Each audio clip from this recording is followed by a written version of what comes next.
2024 సార్వత్రిక ఎన్నికలకు సర్వత్వం సిద్ధమవుతున్న అన్ని పార్టీలు. అందులో భాగంగానే ఈరోజు వైసీపీ పార్టీ మాత్రం అభ్యర్థుల్ని నిర్ధారించడంలో ముఖ్యమంత్రి చొరవ తీసుకొని నియోజకవర్గాల ఇన్ఛార్జీలు మార్చే క్రమానికి మాత్రం శ్రీకారం చుట్టారు. అందులో భాగంగా ఉత్తరాంధ్రలో ఎంపీ స్థానాలను కూడాను ఆయా నియోజకవర్గాల నుండి వేరే నియోజకవర్గాలు పోటీ చేసే అభ్యర్థుల జాబితాలను కూడా ఇప్పటికే విడుదల చేశారు.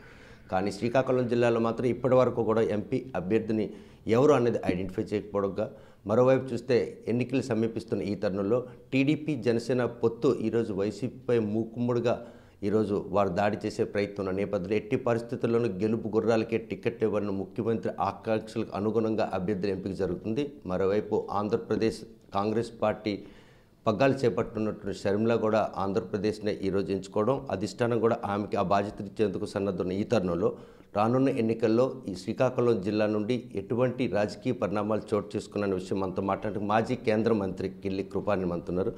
చూస్తే ఈరోజు ఎన్నికల సంగ్రామం ఆల్రెడీ మొదలైపోయినట్టే కనిపిస్తుంది. అధికార పార్టీ అభ్యర్థుల ఎంపిక ఎంపీల విషయంలో చాలా క్యాల్కులేటెడ్గా ముఖ్యమంత్రి వెళ్తున్నారు. అందులో భాగంగా ప్రస్తుతం శ్రీకాకుళం జిల్లాలో ఉన్నటువంటి 7 పార్లమెంటరీ స్థానాలతో పాటు ఉమ్మడి ఆంధ్రప్రదేశ్లో 3 అసెంబ్లీ, మొత్తం 10 నియోజకవర్గాల్లో 10కి 10 గెలిచేందుకు ముఖ్యమంత్రి చేస్తున్న ప్రయత్నంలో అభ్యర్థుల ఎంపిక ఇంకా కొంత తర్జనభర్జనగా ఉన్నట్టు అనిపిస్తుంది. ఇప్పటివరకు ఎంపీ అభ్యర్థిని ప్రకటించకపోవడం అన్నది అధికార పార్టీలో ఒక చిన్న సమస్యగా మిగిలి, ఇది ఎట్టి పరిస్థితుల్లో సమస్యగా నేను భావించడం లేదు. ఖచ్చితంగా ఏదైతే ముఖ్యమంత్రి గారి ఆకాంక్ష 175 అవుట్ ఆఫ్ 175 అండ్ 25 పార్లమెంట్ స్థానాలు కూడా చేజెక్కించుకునే విధంగా వారి ఆలోచన విధానం ఉంది.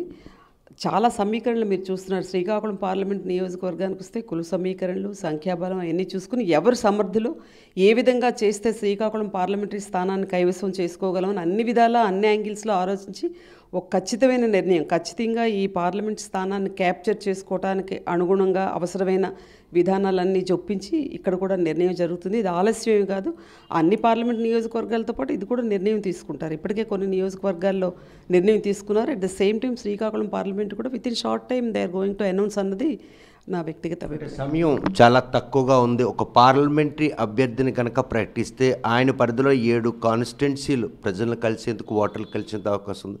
90 రోజులు మాత్రమే ఉంది. ఈ నేపథ్యంలో ఇంకా ఈ తత్సారం ఎవరైతే ప్రత్యర్థి ఉన్నారో ఆయనకి గెలుపు చాలా సునాయాసంగా వాళ్ళు కూడా ధీమా వ్యక్తం చేసేవారు. అందులో వాస్తవం లేదని నేను అంటాను. ఎందుచేతంటే గడిచిన 4.5 సంవత్సరాల కాలంగా సీఎం గారు కటౌట్ పట్టుకుని ఎవరైతే ఎమ్మెల్యేలు ఉన్నారో, ఎవరైతే యాస్పిరెంట్స్ ఉన్నారో వాళ్ళ ప్రజల్లో నిరంతరం వివిధ కార్యక్రమాలు పెడితే మీరు చూడండి, జగనన్న నువ్వేమా నమ్ముకొని, గడప గడపకు వైఎస్ఆర్ ప్రభుత్వం అని, జగనన్న ఆరోగ్య సురక్ష అని, జగనన్న సురక్ష అని, వై ఏపీ నీడ్స్ జగన్ అని, ఆడుదాం ఆంధ్ర అని, నేడు smart cards, Aarogyasri smart cards పేరు, ఇలా డిఫరెంట్ కార్యక్రమాలతో జగన్మోహన్ రెడ్డి గారు ఇచ్చే ఏదైతే ఉందో ఆదేశం ఏదైతే ఉందో ఆదేశంతో నిరంతరం ప్రతినిధులు ప్రజల మధ్యలోనే ఉంటున్నారు. అందులోనే యాస్పిరెంట్స్ ఉన్నారు, పార్లమెంట్ యాస్పైర్ చేసేవాళ్ళు ఉన్నారు, ఎమ్మెల్యేని యాస్పైర్ చేసేవాళ్ళు ఉన్నారు. సో 4.5 సంవత్సరాల కాలం నుంచి గడిచిన కాలంలో ఏ విధంగా ఉండేది, ఎలక్షన్ 5 సంవత్సరాలు ఉందంటే ఎన్నిక ముందర వెళ్ళి ఒక నమస్కారం పెట్టి మళ్ళీ నోటిఫికేషన్ ఇచ్చిన తర్వాతే ఆ నాయకులు నమస్కారం పెట్టే సందర్భాన్ని మనం చూసాం. కానీ జగన్మోహన్ రెడ్డి గారు ముఖ్యమంత్రి అయిన తర్వాత ఫర్ ద ఫస్ట్ టైం నాయకులు నిరంతరం ప్రజల మధ్యలో అనునిచ్చి ఉండి ప్రజాసేవలో నిమగ్నమై ఉన్నారు. ఎవరు పార్లమెంట్ అభ్యర్థులైనా, ఎవరు అసెంబ్లీ అభ్యర్థులైనా వాళ్ళకి ఆయా జిల్లాలో ఆయా నియోజకవర్గాలు కొత్త ఏం కాదు, చాలా ఈజీగా. ఎందుకంటే నిరంతరం ప్రజల్లో ఉండటం వల్ల, ప్రజా సమస్యల్లో మమేకమై వాళ్ళ కష్టంలోనూ వాళ్ళ సుఖంలోనూ ప్రతిదానికి అందుబాటులో ఉండటం వల్ల నాయకుడికి ఇది కొత్త కాదు. ఈజీగా వాళ్ళ తాలూకా ఏదైతే ఆకాంక్ష ఉందో ఆకాంక్షను ఖచ్చితంగా వాళ్ళు రీచ్ అవ్వగలరు. కృపారాణి 4 ఏళ్ళుగా ఒక కార్యకర్తగానే కొనసాగుతున్నారు. 2024 ఆమెను ఏ విధంగా జిల్లా ప్రజలు కానీ ఆ నియోజకవర్గం ప్రజలు కానీ చూసేందుకు ఆస్కారం ఉంది? మీ మాటలు. నేను ఒక్క విషయం చెప్తున్నాను, still I'm hoping for the best. నాకు ముఖ్యమంత్రి జగన్మోహన్ రెడ్డి గారి మీద ఒక సంపూర్ణమైన విశ్వాసం ఉంది. కృపారాణి సర్వీసెస్ పార్టీకి అవసరమని వారు మనసా వాచా కర్మనా భావిస్తే ఖచ్చితంగా ఏ స్థాయిలో అవసరమని భావిస్తే ఆ స్థాయిలో వారు ఉపయోగించుకుంటారు. లేదు కృపారాణి అలాగుండడమే పార్టీకి మంచిది, పార్టీకి మంచి జరుగుతుంది, అట్ ద సేమ్ టైం ముఖ్యమంత్రి గారికి కూడా మంచి జరుగుతుందంటే కృపారాణి ఈ విధంగానే ఉంటుంది. ముఖ్యమంత్రి గారి ఆకాంక్ష అనుగుణంగా, ముఖ్యమంత్రి గారి ఆదేశానుసారంగా నేను పనిచేయడానికి ఎల్లప్పుడూ సిద్ధంగా ఉన్నాను. But still I'm hoping for the best. ఉత్తరాంధ్రలో చాలా నియోజకవర్గ పార్లమెంటరీ స్థానాలు మాత్రం మహిళలకు కేటాయించేందుకు జగన్మోహన్ రెడ్డి ఈరోజు శ్రీకారం చుడుతున్నారు. అందులో భాగంగా కృపారాన్ని కూడాను ఆ కోణంలో చూసినట్టయితే నేను మీకు ఇప్పుడే చెప్పాను కదా, ముఖ్యమంత్రి గారి ఆదేశానుసారం ముఖ్యమంత్రి గారు నువ్వు ఈ పని చేయమ్మా అంటే అది ఆ దిశగా నేను పనిచేయడానికి అది ఏ స్థాయి పదవని నేను సిద్ధంగా ఉంటాను. దానివల్ల పార్టీ ప్రయోజనం ముఖ్యమంత్రి గారికి ప్రయోజనం ఉందని ముఖ్యమంత్రి గారు భావించి నాకు ఆదేశిస్తే నేను ఆ విధంగా నా భవిష్యత్ కార్యాచరణ ప్రణాళిక అంటూ ఉంటుంది. టెక్కల్ నియోజకవర్గంలో వైసీపీ పార్టీ అభ్యర్థిని గెలిచి గిఫ్ట్గా ఇవ్వాలని ఆయనకు ఒక కోరిక ఉంది. ఆ కోరిక 2024లో జగన్మోహన్ రెడ్డికి నెరవేర్చే అవకాశం ఉందా? ఖచ్చితంగా ఈరోజు డేటు టైము మీరు గుర్తుపెట్టుకోండి. శ్రీకాకుళం జిల్లాలో గెలిచే నియోజకవర్గాల్లో ఫస్ట్ టెక్కల్ నియోజకవర్గం ఉంటుంది. జగన్మోహన్ రెడ్డి గారు ఏ అభ్యర్థిని చూసిస్తే ఆ అభ్యర్థికి అందరం కలిసి సమిష్టిగా పనిచేసి ఖచ్చితంగా 100కి 200 పాళ్ళు టెక్కల్ అసెంబ్లీ నియోజకవర్గం 2024లో ముఖ్యమంత్రి జగన్మోహన్ రెడ్డి గారికి గిఫ్ట్గా ఇవ్వడానికి మేమందరం సిద్ధహస్తులై ఉన్నాం. అది జరుగుతుంది కూడా. తెలంగాణ కాంగ్రెస్ పార్టీలో కీలక రోల్ పోషించినటువంటి రేవంత్ రెడ్డికి అండగా ఉన్నటువంటి దివంగత నేత వైఎస్ రాజశేఖర రెడ్డి కుమార్తె షర్మిల ఆమె పార్టీని కాంగ్రెస్లో విలీనం చేసి ఈరోజు ఆంధ్రప్రదేశ్ కాంగ్రెస్ పార్టీలో కీలక రోల్ పోషించేందుకు ఆమె సంసిద్ధం అవుతున్నారు. అదే కనుక జరిగితే ఆంధ్రప్రదేశ్లో ఆమె రాక కాంగ్రెస్ పార్టీకి పూర్వవైపు వచ్చే అవకాశం ఉందో? కరుడు కట్టిన కాంగ్రెస్ వద్దగా కృపారాణి మనసులో ఆమె పట్ల ఎటువంటి?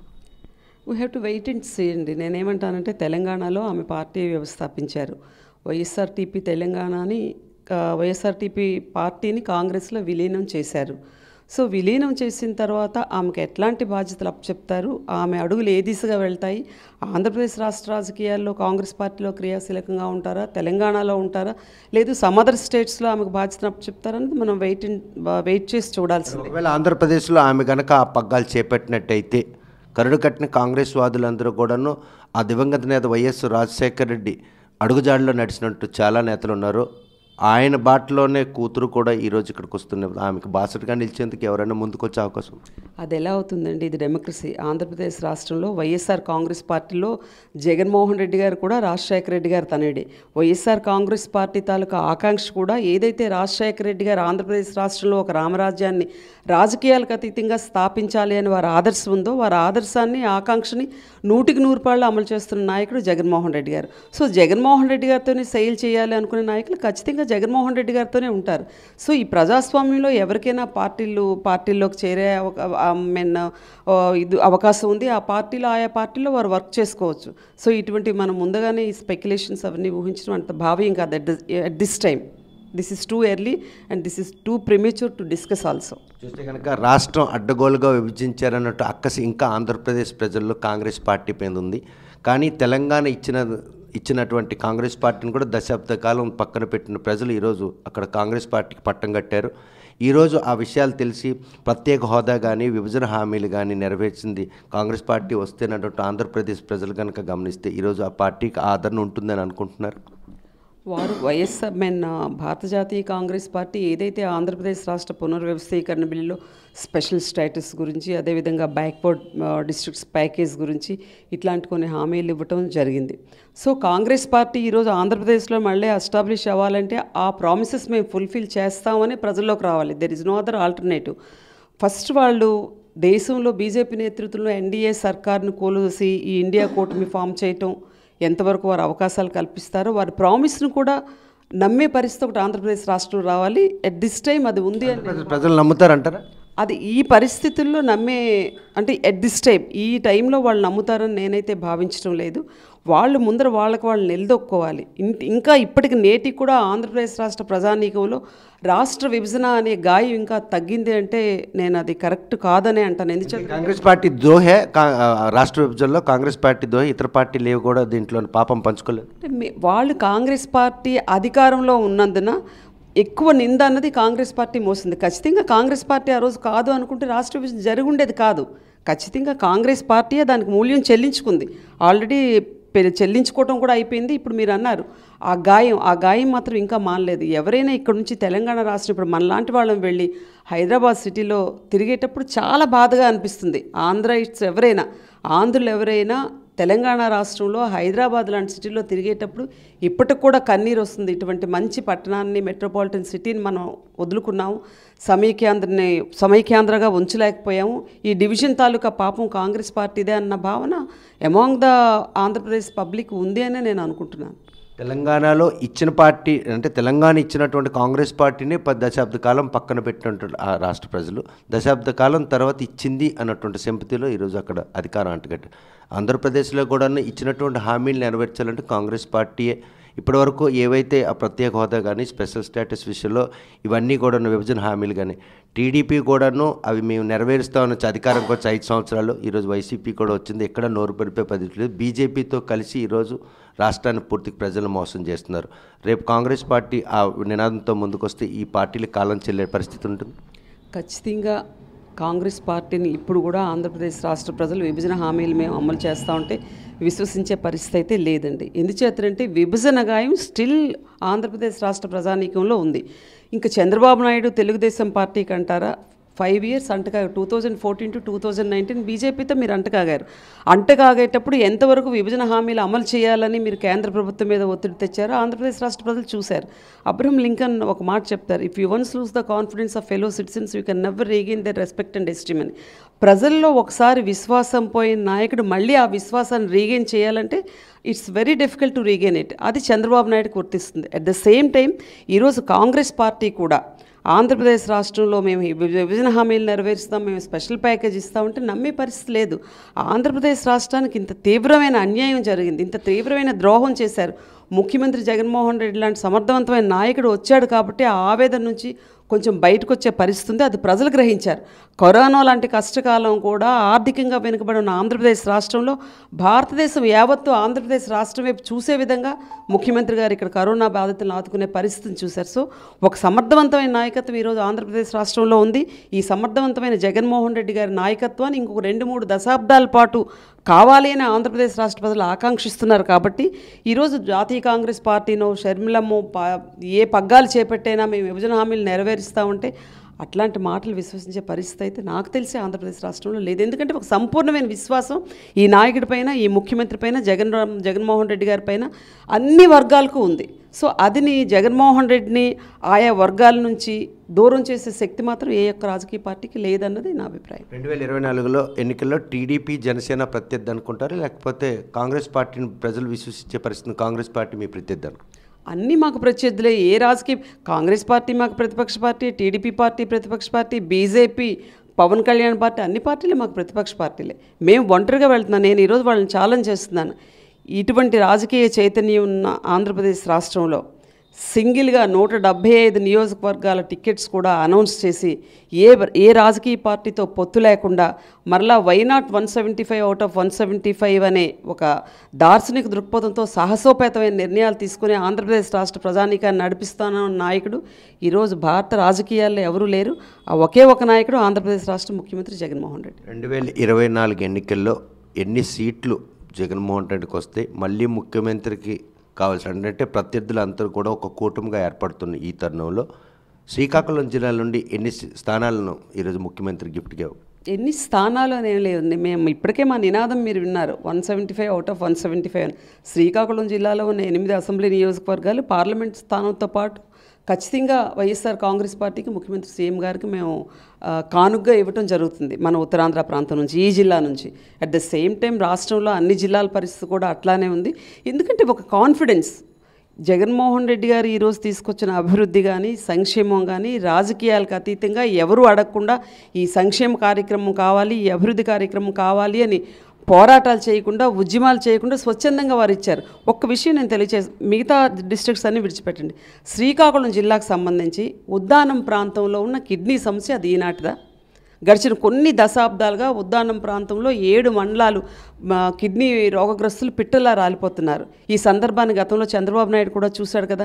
గతంలో నేను కూడా కాంగ్రెస్ పార్టీలో ఉన్నాను. ఆనాడు కాంగ్రెస్ పార్టీ నాయకులు కూడా చూశారు కదా. ఎక్కడైనా ఆంధ్రప్రదేశ్ రాష్ట్ర రాజకీయాల్లో ఇటువంటి ప్రధానమైన సమస్యకు వారు ముఖ్యమంత్రి అయిన తర్వాత ఒక ఫౌండేషన్ స్టోన్ వేసి వారి కాలంలోనే పూర్తి చేసి సుమారు 1000 కోట్లు 750 కోట్లతో ఒక సర్ఫేస్ డ్రింకింగ్ వాటర్ ప్రాజెక్ట్. ఇంతలా సమస్యల్ని అదేవిధంగా ఈ ఏదైతే సంక్షేమానికి ప్రాధాన్యత ఇస్తున్నట్టు ముఖ్యమంత్రి ఉద్యోగుల విషయంలో మాత్రం పూర్తిగా నిర్లక్ష్యం కావడం, వివిధ ఉద్యోగ వర్గాలన్నీ కూడా సమ్మెబాట పడుతున్నాయి, వారి మీద ఎస్మా కూడా ప్రయోజితం. దీన్నే సాధారణంగా ఎన్నికల ముందర ఏంటంటే ఎంత చేసినా ఇంకా ఏదో కావాలని కోరుకోవటం అది మానవ సహజం. ఇచ్చిన హామీలు నెరవేర్చడంలో వైఫల్యం. మీకు ఇప్పుడు మున్సిపల్ కార్మికుల సమస్యలు వాళ్ళు సాల్వ్ చేస్తున్నారు. అదేవిధంగా ఉపాధ్యాయుల సమస్యలు ఉన్నాయి, అవి కూడా ఇంకా కొన్ని ఉపాధ్యాయులు ఏంటి ఇప్పుడు ఐఆర్ ఏదైతే ఉందో 27% ఐఆర్ ముఖ్యమంత్రి గారు అయిన వెంటనే ఇచ్చారు, ఒక 5% తగ్గించారని వాళ్ళ ఆందోళన ఉంది. ఒక 4 డిఎస్ కలపాలి అని వారు ఆవేదన ఉంది. సో ఆ డిఎస్ కలిపి అయ్యారు. హెచ్ఆర్ఏ కూడా 12 to 10% చేశారు, మరలా 12% చేయాలని వారి ఆకాంక్ష ఉంది. ఇటువంటి చిన్న చిన్నవన్నీ సమస్యలు ఖచ్చితంగా పరిష్కరిస్తారు. ఉద్యోగులందరూ సానుకూలంగా ఈ ప్రభుత్వానికి ఉంటారు. వారికి తెలుసు, వారి ఆవేదన వారు వ్యక్తపరుస్తున్నారు తప్పితే ఏ రోజు ఈ ప్రభుత్వాన్ని ముఖ్యమంత్రి జగన్మోహన్ రెడ్డి గారిని వారు విమర్శించే పరిస్థితి అయితే. ఒక మాజీ కేంద్ర మంత్రిగా ఉద్యోగులు సమ్మె నోటీస్ ఇచ్చిన తర్వాతే ప్రత్యామ్నాయ మార్గాలు ఎతకాల్సిన చర్యలు చేపట్టాల్సిన పని ఉన్నా కూడాను, రోజుల తరబడి సమ్మె చేస్తున్నా కూడాను ఈరోజు ఎస్మా ప్రయోగించినంత వరకు సీరియస్ అయిందంటే అది ప్రభుత్వ వైఫల్యమా లేకపోతే ఉద్యోగస్తుల ఐక్యత పోరాటం? అది వైఫల్యం ఎట్లా అవుతుందండి? ఒక సమ్మె చేసేటప్పుడు ప్రతిరోజు వాళ్ళతో చర్చిస్తున్నారు, వారికి సానుకూలంగా కొన్ని అంశాలకు వీళ్ళు ఒప్పుకుంటున్నారు, వాళ్ళు ఇంక కొన్ని అడుగుతున్నారు. అది వైఫల్యం కింద కాదు, వాళ్ళని నెమ్మదిగా ప్రేమతో వాళ్ళని ఒప్పించి ప్రభుత్వం ఒక లైన్లోకి తీసుకెళ్లాలన్న ఆలోచనతో చర్చలు జరుపుతున్నారు తప్పితే డైరెక్ట్గా వాళ్ళు సమ్మె చేసిన వెంటనే ఎస్మా చట్టం ప్రయోగించడం, మీరు ఏం చేస్తారో చేయండి అని పదాలు మీకు ఎక్కడా పడలేదు కదా. మీరు చూస్తున్నారు ఎవ్రీడే బొత్స సత్యనారాయణ గారు, సజ్జల రామకృష్ణారెడ్డి గారు కూర్చుని వాళ్ళతో ప్రతి ఒక్క విషయం చర్చిస్తున్నారు. ఆదిమూలపు సురేష్ గారు సానుకూలంగా సమస్యను పరిష్కరిద్దాం, మీరు కూడా మా తాలూకా ఏదైతే ఆవేదన ఏదైతే ఉందో మీరు అర్థం చేసుకుని మా ఇబ్బందులు కూడా మీరు అర్థం చేసుకోవాలని వారు రిక్వెస్ట్ చేస్తున్నారు. రిక్వెస్ట్ ధోరణిలోనే ఈ ప్రభుత్వం వెళ్తుంది ఏ విషయంలోనైనా. 2024లో మాజీ కేంద్ర మంత్రి కృపారాన్ని ఏ డయాస్ మీద చూడొచ్చు? ఏ నియోజకవర్గాల ప్రాతిపదిక లేకపోతే ఒక నియోజకవర్గ ప్రాతిపదిక మీద చూసుకో? ముఖ్యమంత్రి గారు ఏ విధంగా ఆలోచన చేస్తున్నారన్నది నాకైతే ఇంతవరకు తెలియలేదు. సో ముఖ్యమంత్రి గారి మీద సంపూర్ణ విశ్వాసం నాకైతే ఉంది. ఇందాకే మీకు చెప్పాను, సీఎం గారు ఏది చేయాలి అంటే అది నా సర్వీసెస్ పార్టీకి ఏ విధంగా ఉపయోగపడితే పార్టీకి మంచి జరుగుతుందో ఆ విధంగా వారు ఆలోచన చేస్తారు. లేదు ఇంకా ఏదైనా ఆలోచన చేయాలి, మీరు అలా ఉంటేనే పార్టీకి మంచి జరుగుతుందమ్మంటే నేను 6 years నుంచి ఇలాగే ఉన్నాను. ఇలా ఉండటం గాను కూడా నేను సిద్ధపడే ఉన్నాను. ఎందుకంటే ముఖ్యమంత్రి గారి నాయకత్వం ఆంధ్రప్రదేశ్ రాష్ట్రానికి అవసరం. ఒక కృపారాణికి పదవిలో పెట్టినంత మాత్రాన అది కుదరదు. ఆయన నాయకత్వం, ఆయన సమర్థవంతమైన నాయకత్వం ఆంధ్రప్రదేశ్ రాష్ట్రానికి అవసరం. కాబట్టి ఆయన ఆలోచన విధానం ఏ విధంగా ఉంటే ఆ విధంగా, ఆయన ఏ విధంగా నాకు ఆదేశిస్తే ఆ విధంగా నేను ఉండటానికి సిద్ధంగా ఉన్నాను. చూస్తే కనుక 2024 ఎన్నికల్లో మాత్రం ముఖ్యమంత్రి ఆదేశాల మేరకు ఈరోజు తను ఏ డయాస్ మీద పోటీ చేస్తే ఆ డయాస్ మీద పోటీ చేయడం తను సంసిద్ధంగా ఉన్నాం. 2024లో ఎన్నికల్లో టెక్కల్ నియోజకవర్గాన్ని గెలిపించి ఈరోజు ముఖ్యమంత్రికి గిఫ్ట్ ఇవ్వడానికి మాత్రం శ్రేణులందరూ సిద్ధంగా ఉన్నారు.